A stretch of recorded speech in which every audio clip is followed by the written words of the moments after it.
The questions we're about to cover make up around 35% of the SAT math section, so you're going to want to pay attention to these algebra basics, starting with linear functions. These guys are all about understanding linear graphs and y equals mx plus b, where m is your slope or a constant rate of change, and b is your y-intercept and some sort of a starting point. On this question, for example, it tells us that a line has a slope of 5/6. So we're looking for 5/6 in that m slot, meaning we can get rid of c and d. And it says g of 0 equals 2, which is actually a sneaky way of telling us the y-intercept, because at the y-intercept, the value of x is always 0. And this is in function mode where g of something, g of x, equals 2. That means when we plug in 0 for x, we get 2 for y. So our y-intercept is 2, not -2, so it would be choice B here. Of course, sometimes you're going to need to find the slope yourself, like in this question. One of the telltale signs that you need to find the slope yourself is if they don't give you the slope, obviously, and if they don't give you a y-intercept. Instead, what you're going to see are just 2 points. So here it's telling us g of 2 equals 10, which basically means we have a point of 2, 10. Again, remember, because with functions, whatever's plugged in here is our x, and then whatever's on the right side is our y, and it's giving us the point 519. And what we can do is we can use something called the slope formula, which is the difference in y divided by the difference in x. So this simplifies to 9/3 or just 3, which is going to be our answer. Linear equations in one variable bring constants into the mix, along with the concept of no solution and infinite solutions. Building on what we already know about y equals mx plus b, let's take a look at this question. So starting with constants, a constant is going to be any number that does not change compared to variables that do change. So variables are x and y, right? If I pull up a linear graph, depending on what part of the line we're on, you can see that x and y are changing all over the place, right? But a constant, something like the y-intercept, is one number. It's just going to be 2.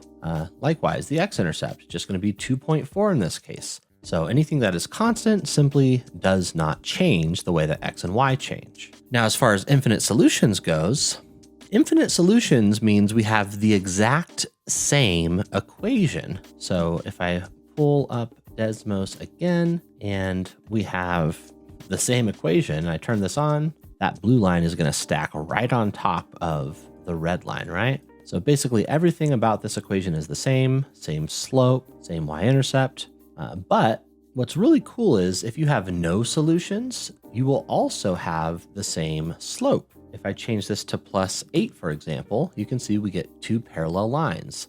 So keep in mind, whether it's no solutions or infinite solutions, it means you have the same slope. With that in mind, we know that our slope is 4 on the left side, because remember that's m. So in order for bx to multiply into 4x, b would have to equal 4. So that's going to be our answer for this one. You'll also run into single variable equations like this one, where you're simply just solving for x. And with these types of questions, you can either set both sides of the equation equal to y using Desmos. So for this one, we obviously don't have x, we have m, but just keep in mind you're going to basically switch out any letter they give you for x. So setting both sides equal to y would look like this in Desmos, and then we just find our intersection, keeping in mind that we're looking for x, right? Because y technically isn't supposed to exist. So our answer would actually be -16. Or you can solve it like this. We can think of m plus 4 as any other variable. So if we have 6 of them and we subtract 8 of them, then there's only -2 of them. So we have -2 x plus 4 equals 24. Divide by -2 to get rid of that. And then we have x plus 4 equals -12. Subtract the 4 from both sides, x equals -16. Linear equations in two variables is where we're going to see standard form, that is ax plus by equals c. And in this form, As you're going to see in this question right here, it's actually easy to find the x or y intercepts. So for this one, it's asking for the x-coordinate of the x-intercept. And just like at the y-intercept, x equals 0, at the x-intercept, y equals 0. So we're going to plug in 0 for y, which makes this disappear. Then we just have 3 over 4x equals 1, multiplied by the reciprocal in order to divide by 3 over 4. So again, if you're dividing by a fraction, it's the same as multiplying by its reciprocal. That is the fraction flipped upside down.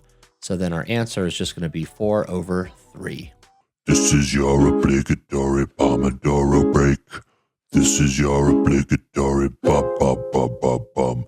This is your obligatory Pomodoro break. This is your obligatory break. In word problems, it's also important to note that A and B are going to be some sort of a value, X and Y tend to be some sort of item, and C is going to end up being our total. So in this case, we see that we have a 30-minute cuddle session that costs $15. This $15 is a value, while the cuddle session would be our item. So I'm thinking we could have something like 15x, right? Because remember, 15 would stand in for A. And then it says these 10-minute cuddle sessions cost $5. So then we would have that plus our 5y, and this would be, like B. And our total is saying if the visitor spends $90 per month, so that would equal 90. Sorry, the llama's getting in my way there. And yeah, that looks like it's actually choice D. So that would be our answer. This is also the perfect launching point into systems of linear equations. Let's take this scenario and turn it into not one, but actually two linear equations. Let's start thinking about that standard form, right? Remember, we want to have A and B being values that are coefficients for some sort of an item, just like we saw in the last example. In this case, we have bomb bags, which is an item. And then we have another item, which is fairy bottles. And since bomb bags are 12 rupees each, we could think this is like 12x. And then fairy bottles are 8 rupees each, so plus 8y. And importantly, with systems of equations, if you actually have the value in front of x and y, which we do, you want to make sure you have value plus value equals value. And since this is in rupees, we want to have 300 as our total rather than 30, because 30 is 30 items, but the value is the rupees. So value plus value equals value. And then after that, we're going to do items plus items equals items. And typically with the items, we're just going to say X represents all of one item and Y represents all of the other items. So X is all of our bomb bags plus Y, all of our fairy bottles equals all of our items total, which is 30 items total. And from here, you can definitely use substitution or elimination, but I prefer to just plug it into Desmos at this point. It's a little bit faster, at least for me. So if we open up Desmos, I've plugged these in, we look for our intersection and it says 15, 15. Cool. So you might be thinking our answer is 15, right? Either way, we have 15 items, 15 bomb bags and 15 fairy bottles, but it's not asking us how many bomb bags. It's asking us how much he spent on bomb bags. So if he bought 15 bomb bags and each bomb bag is $12, then we have to multiply those together. And what is that? 180? So our answer will be 180. And then for non-word problems like this one, we can simply skip to the Desmos step, which is super convenient. So for this one, we can just plug these two into Desmos. And if we do, we get this 0.66667 as our X value. You can see that that's the same as 40 over 6. If you put in 6.667, you'll get the correct answer. But in case you got scared by that, you can go a more traditional route and use elimination, which would basically be multiplying the bottom by -1. Because if we do that, we can combine these equations, and this becomes -x minus 2y equals -10. Then when we combine them, our y's cancel out because 2y minus 2y is nothing. 7x minus x is 6x. 50 minus 10 is 40, and then we divide by 6 in order to get x alone.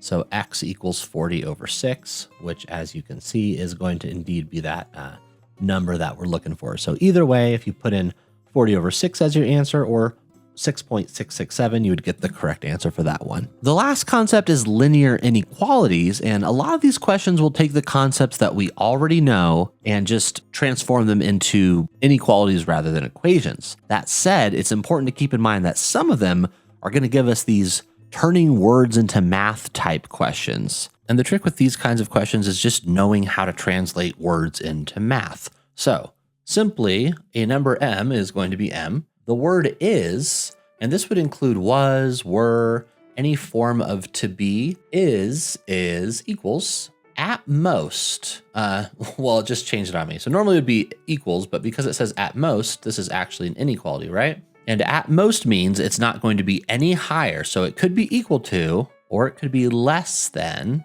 but it can't be any higher. Then we have 5 less than, so that's going to be minus 5. I'm going to wait on that because I like to put that after. 4 times the value of n. So 4 times the value of n would be 4n. 5 less than would be minus 5. And this is true. Then it tells us if the value of n is -3, n is -3, what's the greatest possible value of m? All right, so now we need to plug in -3 for n. So I'm going to rewrite this. If we simplify this, m is going to be less than or equal to 4 times -3 is -12. -12 minus 5 is going to be -17. And if m can be less than -17 or equal to -17, the greatest possible value of m is going to be -17. It's not going to get any higher than that. You'll also want to know how to just find a solution to these guys. And with these types of questions, you've got a couple options. You could either plug in your answer choices to see whether or not they work. So like if I wanted to test A, I would say -5 is greater than 2 times -2 minus 2. And that would actually work. So pretty quickly we would have our correct answer. Alternatively, you could pull up Desmos and you can plug in your original inequality, and then you can kind of eyeball some of these points if you want. And then if you really want to test them, so like I can see -2, -5 is going to be down here somewhere, which would work. But then I could also go to a line just to be sure. I could put -2, -5, and it's going to pop up. I could label it so it's even more obvious, and you can see it's in the green there because anything that's beyond this dotted line in the green is going to be a solution. So just like that, choice A is going to be my answer. And in this case, the first method actually went a little bit faster for me. Speaking of Desmos, this video right here is going to cover all of the ways that Desmos can help you save time and energy, and also potentially bring your score up to a 700 or higher in the math section.